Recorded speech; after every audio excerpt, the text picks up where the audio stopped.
ప్రజల పరిస్థితులను ఒకసారి వివరించే కార్యక్రమం ఈరోజు ఈ ప్రెస్ మీట్ ద్వారా చేయదలుచుకున్నాం. 2 ఏళ్ల కిందట అంటే ఈ ప్రభుత్వం రాక మునుపు వరకు కూడా ఆంధ్రప్రదేశ్ పేరు చెబితే ఈ రాష్ట్రంలో ఏ ఇంటైనా కూడా చర్చ జరిగిన అంశాలు ఏమిటి అని అంటే సంక్షేమం గురించి, అభివృద్ధి గురించి, విద్య, వైద్యం, వ్యవసాయం, పరిపాలనా రంగాల్లో విప్లవాత్మక సంస్కరణలు, ప్రజలకు జరిగిన మంచి గురించి ప్రతి ఇంట్లో కూడా చర్చ జరిగేది. 2 ఏళ్ల కిందట ఏ ఇంట్లో అయినా కూడా చర్చ జరిగేటివి ఏదైనా ఉంటే ఈ అంశాల మీద చర్చ జరిగేది. చంద్రబాబు నాయుడు గారి పరిపాలన వచ్చిన తర్వాత ఇవాళ ఏ ఇంట్లో అయినా కూడా చర్చ ఏ అంశాల మీద జరుగుతూ ఉన్నాయి అంటే రెడ్ బుక్ రాజ్యాంగం, కస్టోడియల్ డెత్స్, చంపేసిన తర్వాత శవాన్ని మాయం చేయడం, ఇక్కడి నుంచి మొదలెడితే చంద్రబాబు చేసిన సూపర్ 6, సూపర్ 7ల మోసాలు, ఆయన చెప్తా ఉన్న అబద్ధాలు, ఆయన చేస్తూ ఉన్న టాపిక్ డైవర్షన్స్, వీటికి సంబంధించిన చర్చే ఈరోజు ప్రతి ఇంట్లో కూడా ఈరోజు జరుగుతూ ఉంది. రాష్ట్రంలో పరిస్థితి ఏమిటి అని అంటే రూల్ ఆఫ్ లా పక్కకెళ్ళిపోయి రూల్ ఆఫ్ ఫియర్ ఈరోజు రాష్ట్రంలో రాజ్యం ఏలుతూ ఉంది. పోలీస్ స్టేషన్లకు వెళ్తే న్యాయం జరుగుతుందన్న నమ్మకం ఈరోజు ఎక్కడా కూడా సన్నగిల్లిపోయింది.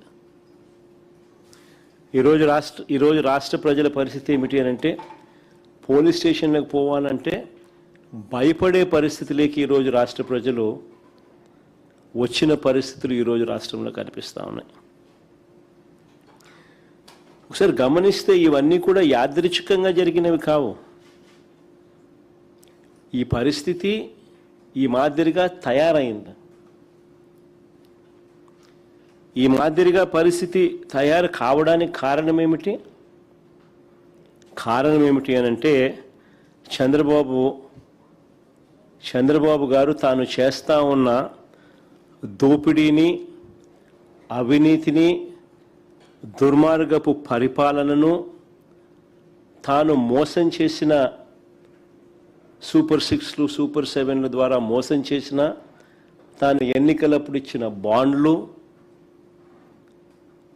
వీటికి సంబంధించి ఎవరైనా కూడా చంద్రబాబు నాయుడు గారిని ప్రశ్నిస్తే ఆ ప్రశ్నించే కార్యక్రమంలో ఏ గొంతు వినపడినా కూడా ఆ గొంతును నొక్కే కార్యక్రమం. ఎప్పుడైతే చంద్రబాబు నాయుడు గారు చట్టాన్ని, పోలీస్ వ్యవస్థని తన చేతుల్లోకి తీసుకొని ఎవరైనా కూడా తనను ప్రశ్నిస్తే,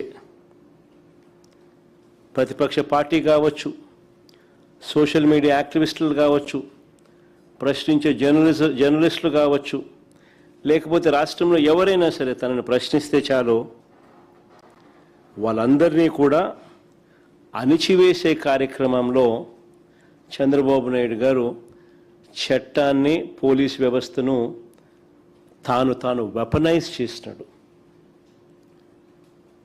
వెపనైజ్ చేసిన కారణంగా ఈరోజు ఈ దిగజారిపోయిన వ్యవస్థల పర్యావసాలే ఈరోజు మనకు కనిపిస్తూ ఉన్నాయి. చేతిలో నుంచి జారిపోయింది. న్యాయం, ధర్మం అనేది గాడి తప్పింది. న్యాయం, ధర్మం అనేది గాడి తప్పితే వ్యవస్థలు దిగజారిపోతే, వ్యవస్థల్లో భయం అనేది పోతే మనం మనుషులమే అన్న సంగతి మర్చిపోయే కార్యక్రమం ఈరోజు జరుగుతూ ఉంది. ఏమైనా మనం చేసినా కూడా పర్వాలేదు, ఎవరు మమ్మల్ని ఏమీ చేయలేరు అని ఎప్పుడైతే వీళ్ళంతటా వీళ్ళే ఆ ధైర్యం తెచ్చుకున్నప్పుడు వ్యవస్థలన్నీ కూడా దిగజారిపోయిన పరిస్థితులు వస్తాయి. ఈరోజు ఇదే ఈ పర్యావసాలు కనిపిస్తూ ఉన్నాయి.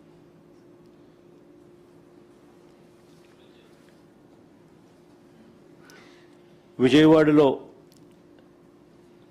మొన్న జరిగిన సాయి కృష్ణ కేసు తీసుకున్న పోలీసులు వేధింపులకు గురై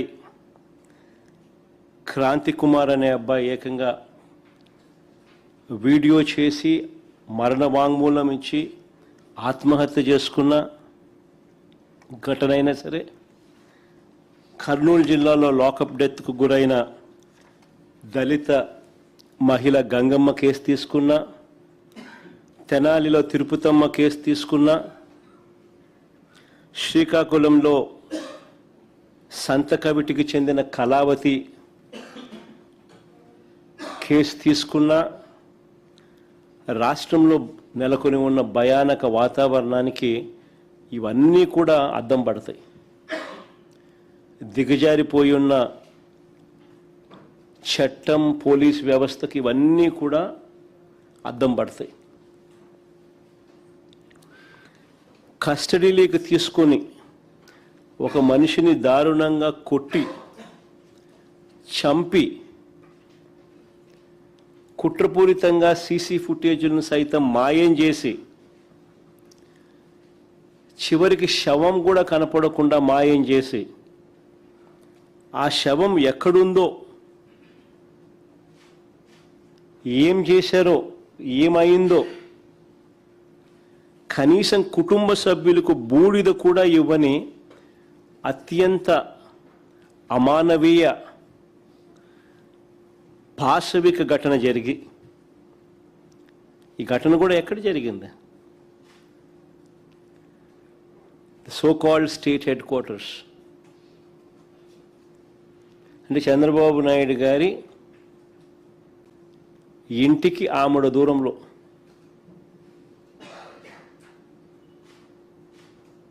రాష్ట్ర ప్రజలందరూ కూడా నివ్వెరపోయే ఘటన.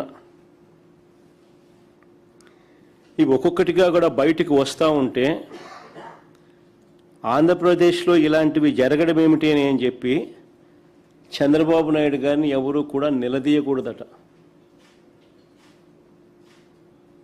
ఇలాంటి ఘటనలు మనకు కనిపిస్తూ ఉన్నా, మన కళ్ళు ఎదుటి జరుగుతూ ఉన్నా, సాక్షాత్తు విజయవాడలోనే స్టేట్ హెడ్ క్వార్టర్స్లోనే ఇవన్నీ కూడా జరుగుతూ ఉన్నా కూడా చంద్రబాబు నాయుడు గారిని ఎవరూ కూడా నిలదీయకూడదట.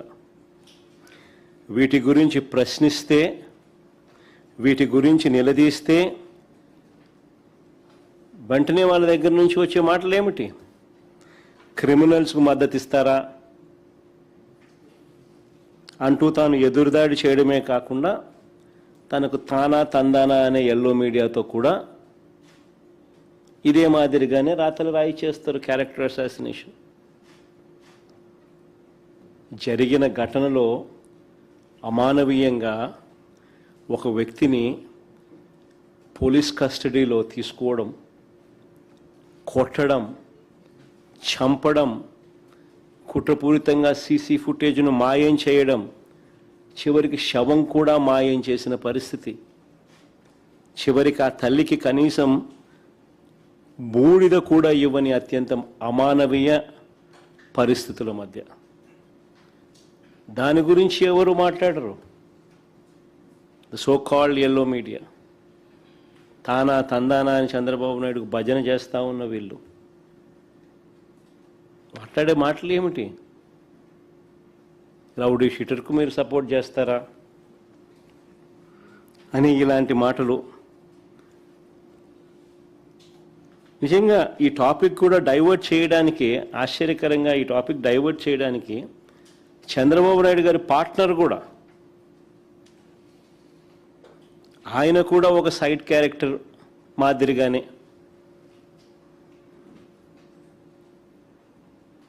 వీళ్ళతో తాను తందానా అంటూ పొలిటికల్ డ్రామాలో ఈరోజు అందరూ చేస్తూ ఉన్న పరిస్థితులు.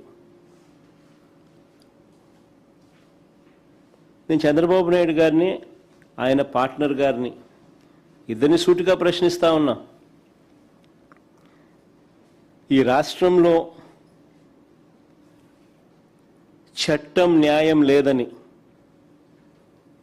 కోర్టులతో తమకు పని లేదని, తమకు ఏది అనిపిస్తే అది చేస్తామని, తమ చేతిలో ఉన్న కొంతమంది పోలీసులతో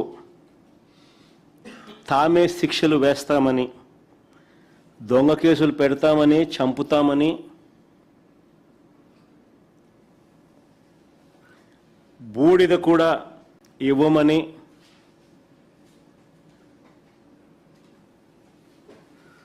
అధికారిక ప్రకటన చేయగలరా?